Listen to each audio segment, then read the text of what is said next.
अस्सलाम वालेकुम रहमतुल्लाहि व बरकातुहू। दोस्तों, मैं अपने चैनल टीचिंग कुरान में आपको खुशामदीद कहता हूँ।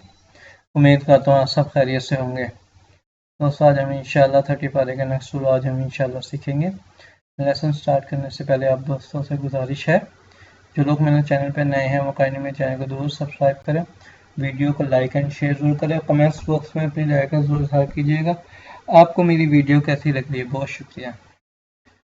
أعوذ بالله من الشيطان الرجيم سورة التكاثر مكية بسم الله الرحمن الرحيم ألهاكم التكاثر حتى زرتم المقابر كلا سوف تعلمون ثم كلا سوف تعلمون كلا لو تعلمون علم اليقين لترون الجحيم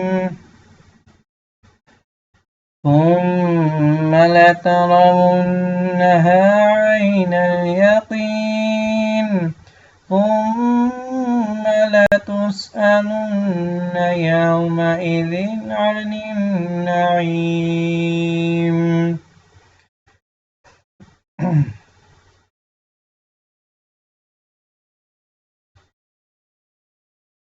दोस्तों, यहाँ पे अल्लाह ताला का रा है, इसको यहाँ पे पुर पढ़ेंगे, मोटा पढ़ेंगे। यौमइदिन पे इजहार हो रहा है क्योंकि नून साकिन और नून तनवीन के बाद हरुफ हल्की में से कोई हर्फ आ जाए तो वहाँ पे इजहार होता है, यानी कि यहाँ पर गुन्ना नहीं होगा। बाकी आपको पता है पिछली वीडियो में कि मीम मुशद्दद और नून मुशद्दद पर गुन्ना होता है।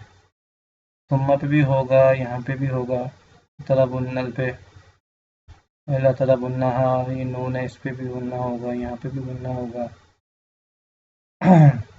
बिस्मिल्लाहिर्रहमानिर्रहीम अल्हाकुमुत्तकासुर हत्ता ज़ुरतुमुल मक़ाबिर कल्ला सौफ तअलमून थुम्मा कल्ला सौफ तअलमून कल्ला लौ तअलमून इल्मल यक़ीन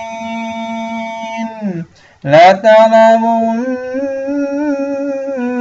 जहीम ثم لترونها عين اليقين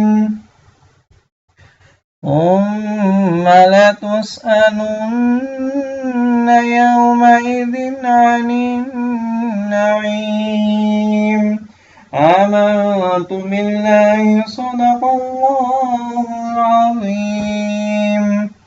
ओके दोस्तों, इंशाल्लाह मिलते हैं नेक्स्ट वीडियो में। अस्सलाम वालेकुम रहमतुल्लाहि व बरकातुहू।